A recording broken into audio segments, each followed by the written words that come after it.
जय सिया राम।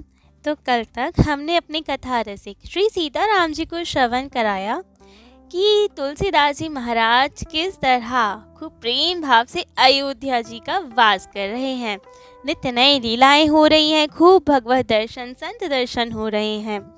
तो उन्हीं सब में श्री देव मुरारी जी और श्री मल्लूक दास जी आए इनके दर्शन हेतु। श्री देव मुरारी जी और श्री मल्लूक दास जी महाराज दोनों ही परम सिद्ध संत थे। श्री देव मुरारी जी के विषय में कथा आती है कि एक बार ये कहीं विचरण करते हुए जा रहे थे, तो इन्होंने रास्ते में देखा कि एक जगह सरोवर की खुदाई हो रही थी और उस खुदाई में तो संत वैष्णव भी मिट्टी धोने का कार्य कर रहे थे, क्योंकि वहाँ के जो मालिक थे थोड़े उद्दंडुष्ट थे, उन्होंने संतों को भी उसमें लगा लिया था। तो जब उन्होंने देखा तो उन्हें बड़ा खराब लगा, परंतु इतने में ही मालिक की नज़र देव मुरारी जी पे पड़ी और इनको भी यही आज्ञा दी गई कि आप भी अब मिट्टी धोने का कार्य में लग जाइए, बैठे ना रहिए।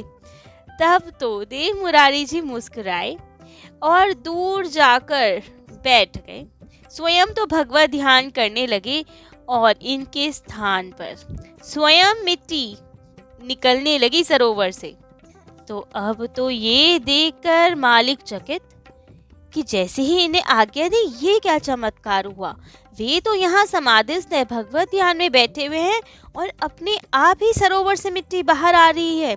अब ये देख के तो वो बहुत प्रभावित हुए, सभी लोग प्रभावित हुए और वो मालिक आकर इनके चरणों में गिर पड़ा और अपनी दुष्टता के लिए क्षमा प्रार्थना की।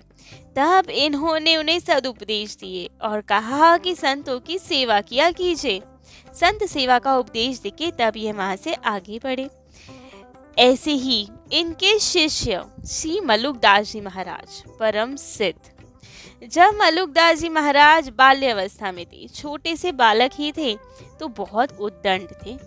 इतने उद्दंड थे कि सबसे झगड़ा करते रहते थे, यहाँ तक कि संत महात्माओं से भी खूब झगड़ा कर दिया जाता था इनके द्वारा। तो एक दिन ऐसी सब वाद विवाद छिड़ते हुए संतों से विवाद कर बैठे। विषय था भक्ति का और कर्म का।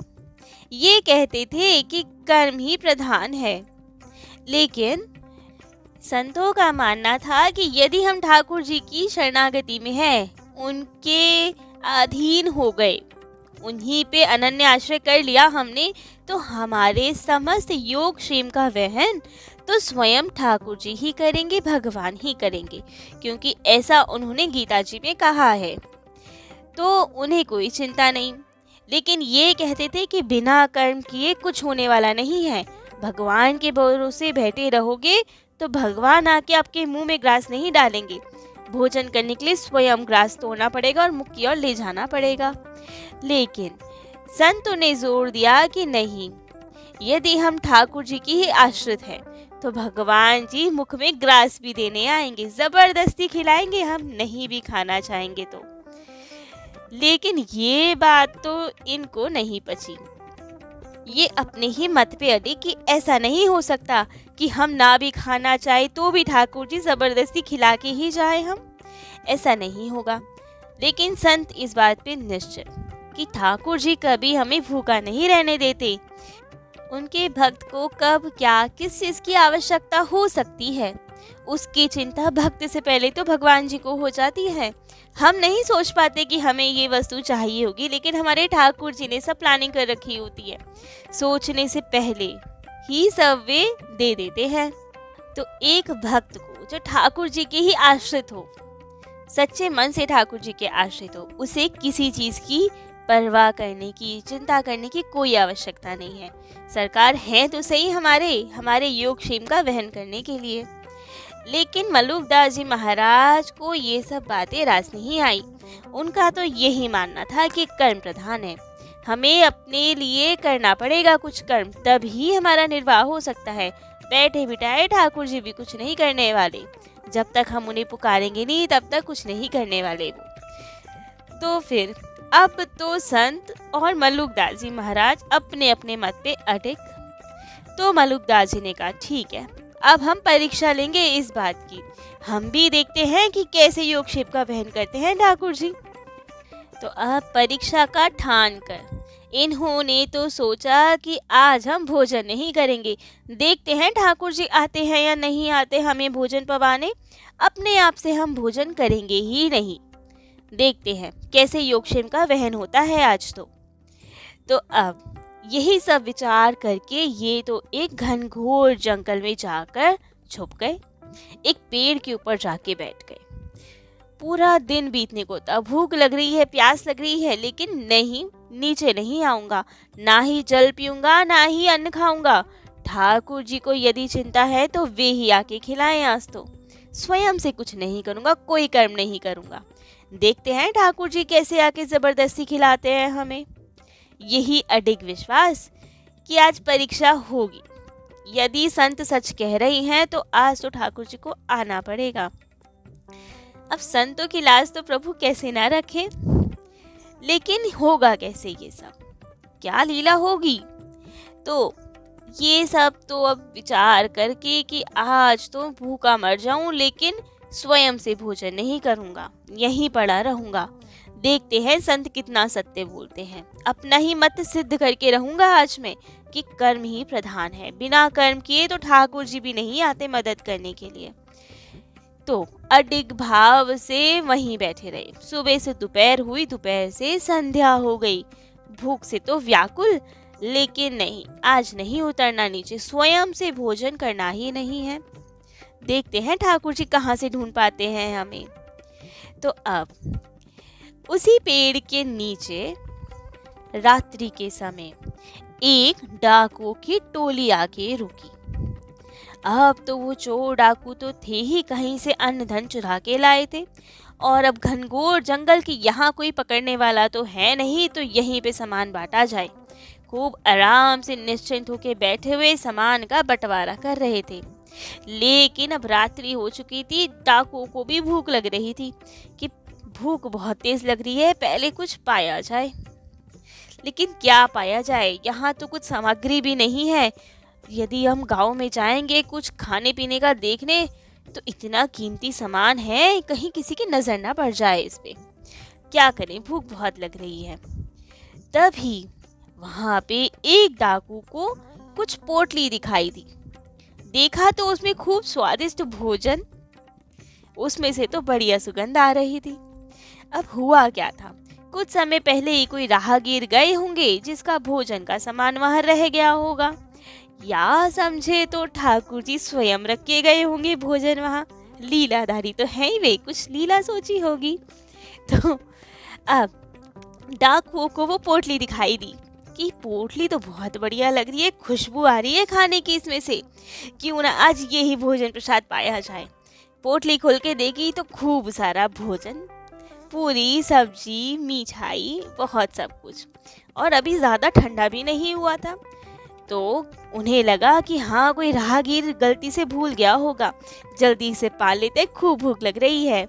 लेकिन जो वहाँ के सरदार थे, डाकुओं के सरदार, उन्होंने सबको रोक दिया और कहा नहीं, कोई नहीं भोजन पाएगा, ये क्या पता किसी ने जाल बिछाने के लिए ये भोजन यहाँ रखा हो, विषैला भोजन रखा हो हमें पकड़ने के लिए, जिससे कि हम इसे खाएं और इसके प्रभाव में आके हम अशक्त हो जाएं और वे हमें पकड़ ले, तो कोई नहीं पाएगा ये भोजन। इतना घनघोर जंगल है, कौन राहगीर आएगा यहाँ पे और ऐसा गर्मा गर्म बढ़िया भोजन भूल जाएगा, ऐसा तो संभव ही नहीं है।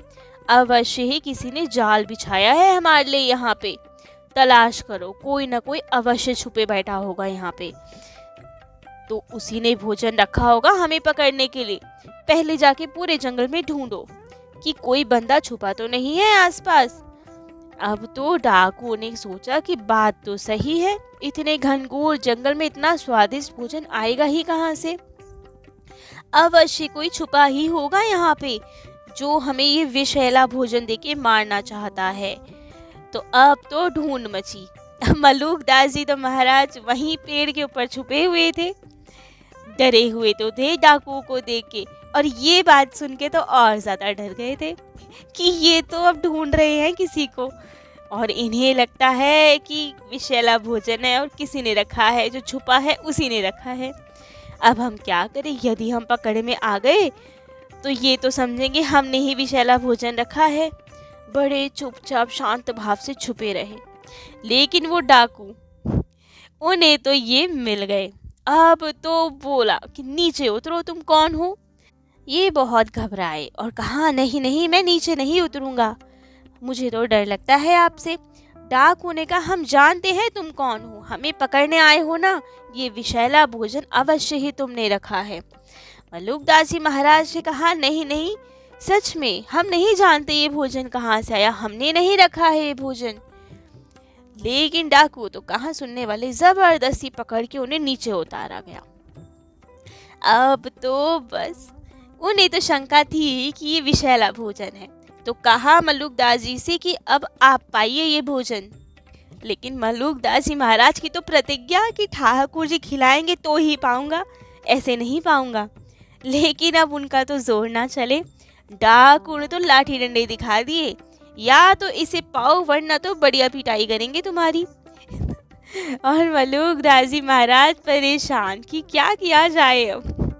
डाकू तो आंख दिखा दिखा कर इन्हें अपने हाथों से वो भोजन करवाए, और ये डर के मारे सारा भोजन खत्म करते जाए। तब तो ये भोजन पाते जाएं और हृदय में ये भाव आता जाए कि सच में योगक्षेम का वहन तो ठाकुर जी ही करते हैं। हमने कहा कि ठाकुर जी अपने हाथ से पवाएंगे तो ही पाएंगे, हमें क्या पता था ठाकुर जी इस स्वरूप में भी आ सकते हैं। आज तो पिटाई कर कर के भी पवा रहे हैं ठाकुर जी, लेकिन भूखा नहीं रहने दे रहे। तो उनके हृदय में तो ये भावों की जागृति हो रही है कि ठाकुर जी कितने दयालु हैं। हम अगर नहीं भी पाना चाह रहे तो पिटाई भी करके पवा देंगे हमें भोजन, लेकिन भूखा नहीं रहने देंगे। संतों की वाणी असत्य नहीं है, ठाकुर जी ही हैं जो हम सबके योगक्षेम का वहन करते हैं। किसी अपने भक्त को, किसी को भूखा नहीं रहने देंगे कभी। और वहाँ डाकू, वे सोचे कि सारा भोजन खत्म होने को आया, इसको तो कुछ हुआ ही नहीं। आप भोजन में विष हो तो कुछ हो ना, वो तो ठाकुर जी की लीला, जो इतने प्रेम भाव से अलग विशिष्ट टाइप के प्रेम भाव से आज मल्लुकदास जी को अपने हाथों से पवा रहे हैं। डाकू आदि तो अपना सामान बटोर कर वहाँ से चल दिए, परंतु मल्लुकदास जी महाराज उसी भाव में निमग्न रहे कि संतों ने सही कहा था कि सबके योगक्षेम का वहन तो हमारे सरकार ही करते हैं, अब उन्हीं के अनन्याश्रित हुआ जाए।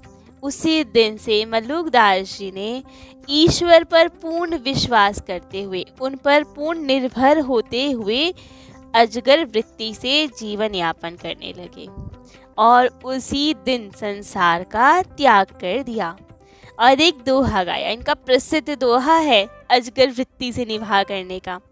अजगर करे न चाकरी, पंछी करे न काम, दास मलुका कह गए सबके दाता राम।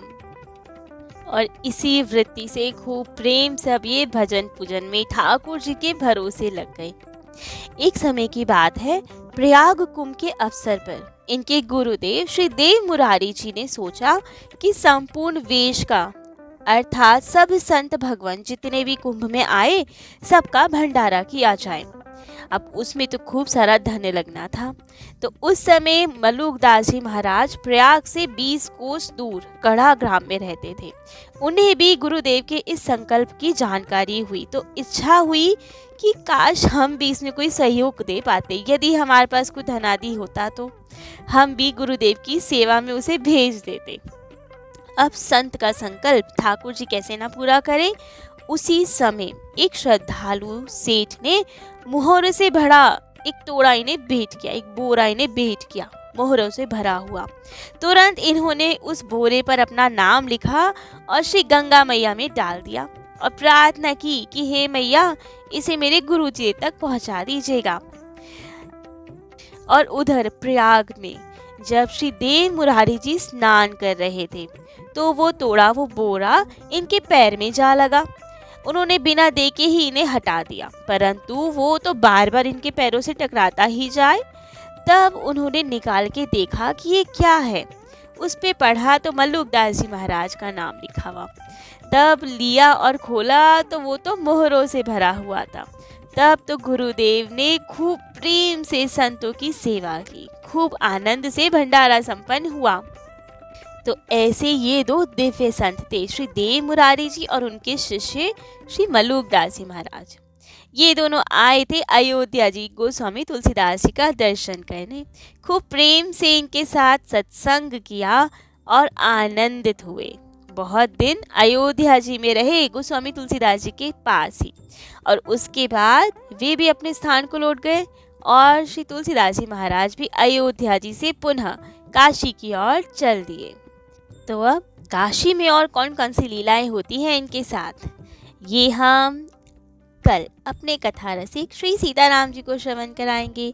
आज के लिए इतना ही। जय जय श्री सीताराम।